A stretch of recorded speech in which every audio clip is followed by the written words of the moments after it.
Hello everyone, welcome back to my YouTube channel. তো guys, অনেক দিন পর আমি একটা নতুন ভিডিও নিয়ে চলে এসেছি। আর এখানে আমি রেডি হচ্ছিলাম।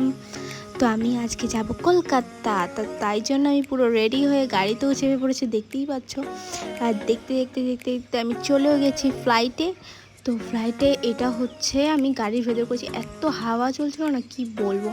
তো এটা হচ্ছে ফ্লাইটের ভেতর, আমি ঢুকে গেছি মানে রাস্তাটায়। আর তো এখানে কিন্তু আমি দেখতে দেখতে ফ্লাইটের ভেতর ঢুকে গেছিলাম। আর এইখানে আমি ঢুকেও পড়েছিলাম, মানে যেখানে হচ্ছে, তো এইখানে হচ্ছে কি যে বাবা চেক আপ করাচ্ছিল ব্যাগের, আর আমি এখানে দাঁড়িয়েছিলাম। আর আমার মুখটা এতই কালো লাগছিল না, যেহেতু এতটা দূরে জার্নি করে এসেছিলাম। আর গাড়ির মধ্যে আমার একটু সহ্য হয় না, তো মানে বমি ঠমি করে আমার মুখ চোখের অবস্থা একদমই খারাপ। তো এখানে আমরা যাচ্ছিলাম, ভেতরে ঢুকে পড়েছিলাম। তো গাইস, এখানে কিন্তু আমরা যেতে যেতে যেতে যেতে আমাদের সাথে একটা ঘটনা ঘটে গেছে। আমাদের 15 মিনিটের লেটের জন্য আমাদের ফ্লাইট মিস হয়ে গেছে। তো এখানে আমি অনেকটা একদম মানে ভেঙে পড়েছিলাম। আমার মনে হচ্ছিলো সেবার মনে হয় যাওয়াই হবে না। তো আমি এখানে হাঁটতে হাঁটতে হাঁটতে হাঁটতে আবার ফ্লাইটের বাইরে যাচ্ছিলাম, যেহেতু আমাদেরকে আবার নতুন করে টিকিট করতে হবে। তো সেই কারণে আমরা বাইরে চলে যাচ্ছিলাম। আমার মনটা অনেকটাই ভেঙে গেছিলো, যেহেতু আমি কত আশা নিয়ে এসেছিলাম যে যাব, কত মজা হবে, এত সেজে গুজে এসেছিলাম, সব গেছে। তো 15 মিনিটের লেটের জন্য আমাদের যাওয়া হলো না। তো আমাদের আবার নতুন করে ফ্লাইটের টিকিট কাটতে হবে। তো সেই কারণে আমরা যাচ্ছিলাম নতুন টিকিট কাটতে। তো এখানে আমি বসেছিলাম, আমার বাবা গেছিলো টিকিট কাটতে। আর আমি, তোমরা হয়তো দেখেই বুঝতে পারছো আমার মুখের অবস্থা। সেই সকাল 8টার সময় বেরিয়ে বিকেল 4টে পর্যন্ত এরকম বসে থাকা। আমাদের ফ্লাইট মিস হয়ে গেছিলো জন্য আমাদেরকে সকাল 8টা থেকে 4টে পর্যন্ত এরকম বসে থাকতে হয়েছিল। আর আমি তো এতই বোর হচ্ছিলাম, তার মধ্যে আমার পেয়ে গেছিলো খিদে। তো খিদের জ্বালা আরও মুখটা পুরো কালো কালো হয়ে গেছিলো সবারই, আমার ভাইয়েরও দেখতে পাচ্ছ। আর ওইদিকে আমার মা বসেছিল।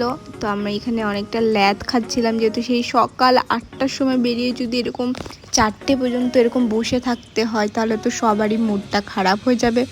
আর আমার বাবা তো বলে দিয়েছিল যে যাওয়ার হবে না, নেক্সট বার যাব।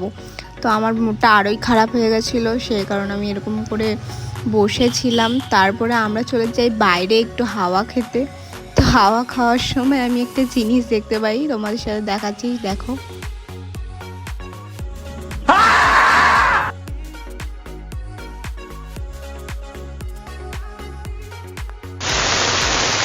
তো গাইস, ফাইনালি কিন্তু আমরা টিকিট পেয়ে যাই। তো ওই বোর্ডিং পাসটা নিয়ে আমরা যেতে থাকি ফ্লাইটের কাছে চেক আপ করানোর জন্য। তো গাইস, এখানে আমরা কিন্তু পৌঁছেও যাই।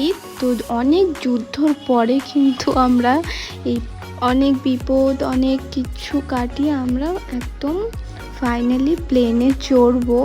জানি না আজকে কি হয়েছিল আমাদের, না মানে এরকম কোনোদিনও হয় না, এই প্রথমবার আমাদের ফ্লাইট এরকম মিস হয়। তো সেই কারণে আমরা অনেকটাই চিন্তাতে ছিলাম। তো সব চিন্তা বিপদ সব কাটিয়ে আমরা চলে যাই প্লেনের ভেতর। তো চলো, এখানে আমার অনেকটা গরম লাগছিল, তাই জন্য আমি ওরম করছিলাম। আর এখানে এই দেখো, আমি ঢুকেও গেছি প্লেনের ভেতর।